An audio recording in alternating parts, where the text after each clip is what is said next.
Hi all. So our next topic is closure. तो सबसे पहले हम लोग देखेंगे क्लोजर ऑफ एट्रीब्यूट और सेट ऑफ एट्रीब्यूट्स। अभी देखो क्लोजर जो है वो बहुत ही इंपॉर्टेंट टॉपिक है क्योंकि फर्दर हम जो कंसेप्ट पढ़ेंगे जैसे कि कंसेप्ट ऑफ कीज, फिर नॉर्मलाइजेशन, उन सब में क्लोजर का यूज होता है। So it is very important to understand the concept of closure. अभी देखो क्लोजर क्या होता है वो मैं आपको समझा देता हूं। सो क्लोजर ऑफ एन एट्रीब्यूट या सेट ऑफ एट्रीब्यूट्स। तो सपोज आपको कोई रिलेशन गिवन है और रिलेशन के उस रिलेशन के स्पेसिफिक आपको एट्रीब्यूट्स गिवन है और उस रिलेशन के स्पेसिफिक आपको फंक्शनल डिपेंडेंसीज भी गिवन है, यानी कि फंक्शनल डिपेंडेंसी सेट आपको गिवन है। तो किसी भी एट्रीब्यूट या सेट ऑफ एट्रीब्यूट्स का क्लोजर वो सेट होता है जिसमें वो सारे एट्रीब्यूट्स हो जो डायरेक्टली या इनडायरेक्टली आप उन एट्रीब्यूट्स से डिराइव कर सको, जिनका क्लोजर हमें फाइंड करना है। मतलब डायरेक्टली या इनडायरेक्टली आप उन एट्रीब्यूट से डिराइव कर सको using the given set of functional dependencies जो आपको गिवन है ऑलरेडी, फंक्शनल डिपेंडेंसीज उनको यूज करके, या एंड जो आप फंक्शनल डिपेंडेंसीज डिराइव कर सकते हो using Armstrong's axioms. So that particular set of all the attributes that can be derived, that is called closure. तो definition एक बार देख लेते हैं। The closure of an attribute or group of attributes is the set of all attributes, यानी कि किसी भी attribute या ग्रुप ऑफ एट्रीब्यूट का क्लोजर जो होता है वो सेट होता है जिसमें वो सारे एट्रीब्यूट्स हो दैट कैन बी डायरेक्टली और इनडायरेक्टली डिटरमाइंड, जो आप डायरेक्टली या इनडायरेक्टली डिराइव कर सकते हो फ्रॉम इट मतलब दैट एट्रीब्यूट या group of attributes using the given functional dependencies. मतलब जो आपको फंक्शनल डिपेंडेंसी गिवन है उनको यूज करके, या तो फिर those functional dependencies derived using Armstrong's rules. तो क्लोजर का सिंबल जो होता है, तो सपोज ए कोई एट्रीब्यूट है या सेट ऑफ एट्रीब्यूट है, तो ए को आप कर्ली ब्रैकेट्स में रखोगे और फिर जो कर्ली ब्रैकेट्स के बाहर आप सुपर स्क्रिप्ट में प्लस साइन मेंशन करोगे। So that denotes closure of A. Now हम एग्जांपल देख लेते हैं। तो देखो यहां पर हमें रिलेशन आर गिवन है जिसके एट्रीब्यूट्स है A B C D E, और ये सेट ऑफ फंक्शनल डिपेंडेंसी मतलब फंक्शनल डिपेंडेंसी सेट हमें गिवन है जिसमें ये फंक्शनल डिपेंडेंसीज है, A tends to B tends to C tends to D and C tends to E.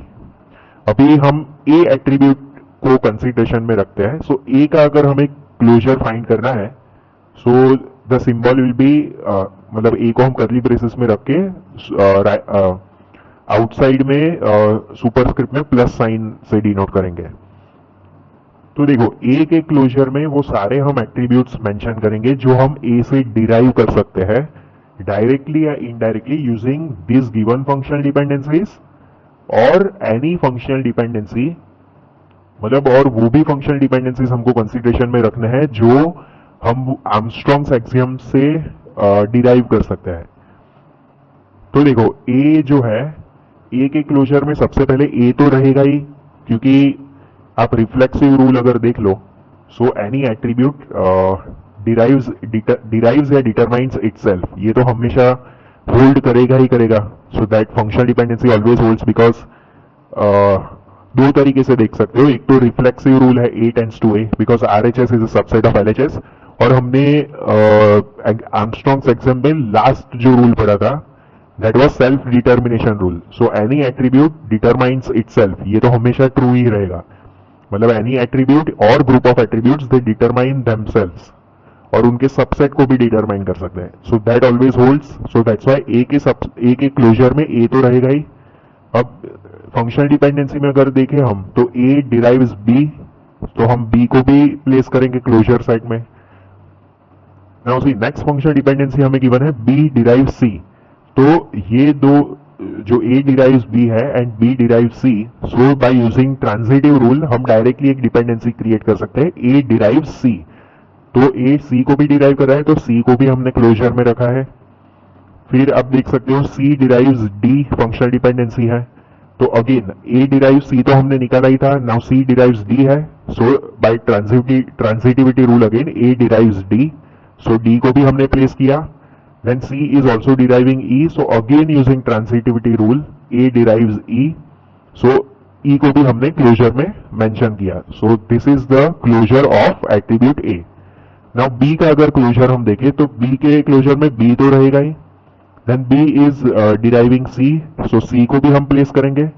Now C is deriving D and E, मतलब ये दो functional dependencies given है last दो, तो अगेन यूजिंग ट्रांजिटिविटी रूल हमारे पास दो और फंक्शनल डिपेंडेंसी आ जाएंगी, B derives D and B derives E, so D और E को भी हम क्लोजर में प्लेस करेंगे, क्लोजर ऑफ B.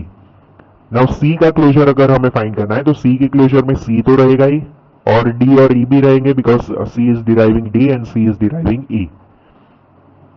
अभी इसके आगे कुछ भी नहीं होगा क्योंकि D के रिलेटेड और E के रिलेटेड, मतलब D और E LHS में हो ऐसी कोई फंक्शनल डिपेंडेंसी है नहीं हमारे पास, ये सेट में भी नहीं है और कोई डिराइव भी नहीं कर सकते हम, तो इसलिए इसके क्लोजर में C, D और E होंगे.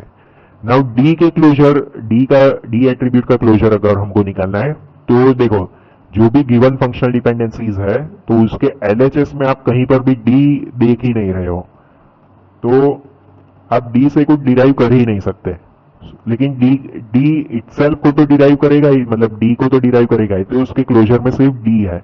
सिमिलरली E के क्लोजर में सिर्फ E ही रहेगा क्योंकि अगेन LHS पर कहीं पर भी E नहीं है तो वो कुछ किसी एट्रीब्यूट को डिराइव ही नहीं कर सकता.